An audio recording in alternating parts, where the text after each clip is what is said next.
How to change Discord language. Hello guys, in today's video I'm gonna show you how to change Discord language in easy, fast way. So all what you have to do is go to Discord. Now this is the home page as you can see of my Discord. Now go down and click on this option here down below in the corner, and it will take you to this page. Now on this page, all what you have to do to change the language is go down until you find the language option.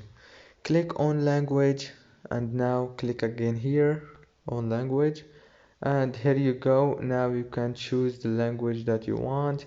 There is Danish, German, English, Spanish, French, Italian, and many other.